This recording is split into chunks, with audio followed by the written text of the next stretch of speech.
Is the idea there that competition brings out the best in everyone, you think? Yeah, I think, you can't coach competition. So, you bring in the best competition that you can. But I don't think my room's any more crowded than I've had in recent years. So we needed the numbers. We needed to get another back. And, hell, we may even add another one. What's realistic in terms of how many you can actually keep and use on Sundays? Well, we'll keep the best football players. And, we take them all to camp, and we'll see. We'll see how it plays out. When you say you might add another back, is there a specific mold you're looking to add to that backfield, the type of player you don't have right now? No, I love the combination and the skill set that we have in the backfield right now. It's just that training camp is a hard process, and it's a lot of reps, a lot of hits, and when you're going to run the football, you can't have enough good backs on a team, in my opinion. How do you weigh your third down backs and what they can do, whether it's pass blocking or catching out of the backfield, and where might a guy like Shady or Fred Jackson fit into that in third? It depends on the personnel that you have, but number one, you have to be able to protect the passer. And it's not like the old days where you got a guy back there that can run routes and catch the ball and create mismatches with linebackers. That guy's got to stay in the pocket and block 250, 260-pound linebackers. So the guy that can do that and get out of the backfield and catch the ball and run after catch, that's the guy that we're going to be looking for and trying to develop in training camp. Does that give Fred an advantage since he's generally perceived to be pretty good in that role? Yeah, I think he's done a good job in that role. I don't know if it gives him an advantage. I think LaShawn's been pretty good in that role as well. So we'll just see how it plays out in training camp. Fred has said that he's not going to just roll over and give it to LaShawn. What do you think about Fred and his ability to still be effective at his age? Fred had over 500-something snaps last year, and I think he wore down a little bit at the end of the season. If we could take half of that off his plate, I think you're going to see a fresher Fred Jackson and a more explosive Fred Jackson. What about LaShawn? He's going to be 27, sort of creeping towards that age where running backs start to decline. Are you confident he can live up to that contract at his age? Yeah, I'm very confident. I think he's got a lot of good years still left in him at 27. Going into his 7th season. I talk to the guys all the time about Curtis Martin. This guy led the league in rushing his 9th year. I think it's all about how you take care of yourself and how you handle yourself at work and prepare. He had over 300 carries the last 2 years. Is that a number that you'd be comfortable with him having again this season? I love to see him, get that many rushes. If he's getting that many touches, that means that we're winning ball games. We're running the ball, we're controlling time of possession. We're setting up the play action. That means we're doing some good things if he's touched it that many times. What were your impressions of Fred before you got here, and have they changed in any way? No, not at all. Fred's a pro. I followed his career being down the road in New York.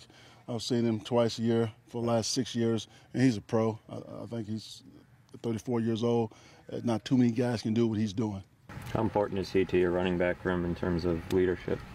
I think he's very important. His intangibles, his preparation, his attitude, his mentality, the way he approaches his job every day, it's good for those young guys to see. Bryce Brown didn't get much of an opportunity last year.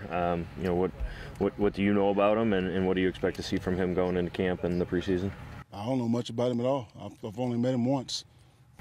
Rex said he hasn't learned his name yet, or won't learn his name until he stops his fumbling problem. Have you learned Bryce Brown's name, and do you use it around the office? Yeah, I know his name. Rex has a way of motivating guys and getting his point across, and I think Bryce got the point. And I met him, like I said, I've met him once, and we talked about it a little bit, and can't wait to get him in here to work on some of those things. But he's got to get in the building first. Doug Whaley, I think, mentioned you as a guy who's good at helping running backs with their ball security issues. What sort of drills or mental things can you have him do that help fix problems like that? I think what you said was key. It's more mental than drills. Just helping them know and feel where the ball is, just having awareness of where the ball is. Runners naturally are going to swing the ball, when you're trying to maintain your balance and fall and all those type of things. But when you help their awareness of where the ball is, then they can protect it more times than not. Between Karlos and Fred and Boobie, there's a lot of big running backs. And what's really the deciding factor on 4th and 1 or 3rd and 1 when you need one guy in the backfield to run the ball? What's the deciding factor? I like that guy that's a direct runner, a guy that can read the blocking scheme, hit the hole the quickest. And sometimes you got to be able to create. Sometimes you have to be able to get skinny. Sometimes you have to be able to run over a guy. And so whichever guy can do that the best is one that would be in on those situations. When I was in New York, I had LaDainian Tomlinson and Sean Green. Well, LaDainian ended up being a better goal line guy than Sean because of his ability to get skinny in holes and go over the top.